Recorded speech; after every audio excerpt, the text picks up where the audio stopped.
Don't worry. I'm in the intensive care unit, but Baruch Hashem,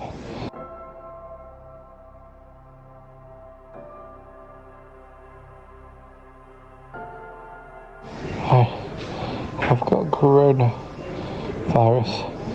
and I was admitted into hospital yesterday in the roll-free.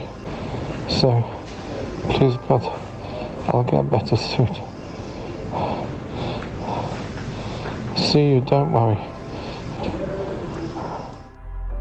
I felt literally as if I was suffocating. I was gasping. I didn't know what was going on. At that point, completely petrified. The nurses are really petrified. They call for the doctors to come. I remember looking at them and saying, can I use the phone to let my family know? And the answer was no. I said, why not? They said, look, your oxygen levels have dropped and we need to take you to intensive care. I immediately thought, okay, so I need X, Y, and Z. And the first thing that came to my mind was my tefillin. I said, can I just get my siddur and my tefillin? So she goes, you're not going to need anything where you're going. Just lie down. You need to go to ICU now. That was frightening. It was frightening, the reaction of people around me. You're lying there and you're helpless and you're literally at the mercy of these people. Then they asked me, who are my next of kin? I said, why? They certainly said, you are seriously ill and we don't know what the outcome is going to be. That was the first time I thought to myself, my gosh, do you mean I could be one of the statistics? I'm having this din v'cheshbon literally, and I thought, hang on a minute, if I was really to leave this world, what's going to happen to my children? I literally said, Hashem, this can't happen. My daughter at the time was 14 and my son at the time was 12. I called my sister and I said, take them to mum's kever, to her grave, and let them pray for me because I'm really unwell and I need all the help I can get. To awaken Rachamim, daven to Hashem that I should have a refuah shalema. And he said, Daddy, do you have any idea how many people know, how many people are davening for you, how many people are asking about you, how many people are calling us to see if we're okay, if we need anything? And I was just, I couldn't understand it because I was alone in this room.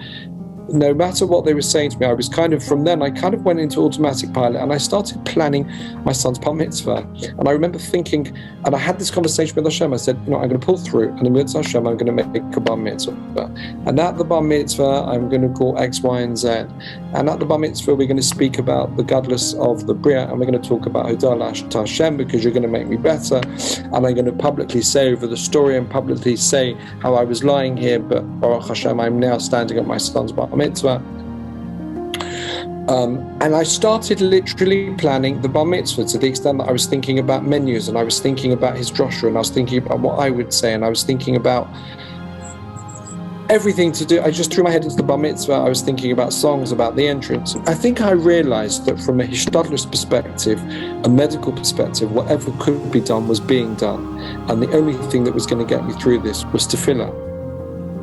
So any minute now they're going to put me on this ventilator, and any minute now I'm going to go into this coma. And I was just waiting and waiting and waiting. And miraculously, and I say miraculously because again, within 36 hours of this happening, they were saying to me, you're seriously ill. We don't know where this is going to go. You're going to go on a ventilator. You're going to be put on an induced coma.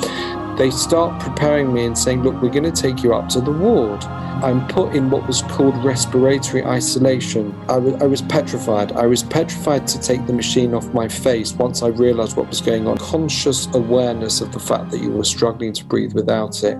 I don't know if you know this, but the oxygen supply tanks in the Royal Free Hospital had never been tested to the limits that they were being tested at that point. And it became clear to the hospital that they were running out of oxygen.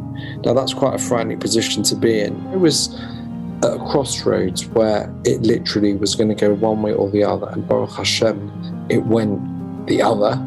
I'm here to give you this information, to share my experience with you, and thank you for taking the time to listen. I would highly recommend anyone take the precautions necessary to never allow themselves to be in such a precarious position.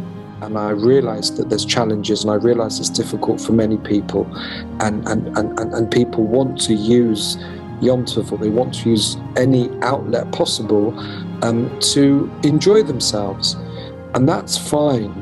But if you can do anything that can avoid you experiencing what I experienced, just do it. Follow the signs, listen to the doctors, listen to the advisors, because God forbid you should ever be in a position that you're faced with being told that you are seriously ill and we don't know which way it's going to go. If that can't be avoided, then it's not in our hands. But if it can be avoided, and if we can do things to protect ourselves from ever having to put our families through that kind of pain, to save our children from going through that kind of pain, to save ourselves from going through that kind of pain, then clearly it makes sense to me to do it. It's now exactly 1 year to the day, the 18th of March 2021. It's a year later to when I was admitted into hospital, and a year later to the day that all of you were so worried and so concerned and so anxious about what was going to be. And I just wanted to say to all of you that I'm very grateful for everything that you all did for me at the time I was ill. I've learned from COVID not to take things for granted. I've learned from COVID to appreciate having friends, family, people around me. Most importantly, I've learned from COVID the importance of being excited to be alive and well. How incredible to be aware and to live life knowing that everything is from HaKadosh Baruch Hu, everything is from Hashem, and everything is ordained. But to realize and recognize within all the challenges and within all the events that occur that we are being guided and cared for and looked after. A final thought on the concept of the Haggadah of Dayenu. Dayenu means die. Die means enough. It would have been enough if this. It would have been enough if that. The emes is, it would have been enough just to go into hospital and come out alive. But I was cared for. When I came out, I was cared for. Constant kindness and warmth and sensitivity by so many people. I've not yet had the opportunity to make a Suda Seidah, to make a celebratory meal. I've not yet had the opportunity to invite you all to a Kiddush for my dear son Eli for his Bar Mitzvah. I've not yet had the opportunity to make a dinner in celebration of his Bar Mitzvah. But I'm extremely grateful to Hashem, I'm extremely grateful to be where I am, and I look forward to sharing with all of you in Simchas, and a very big thank you for all that you have all done for me. Be blessed. I wish you a good Yom Tov.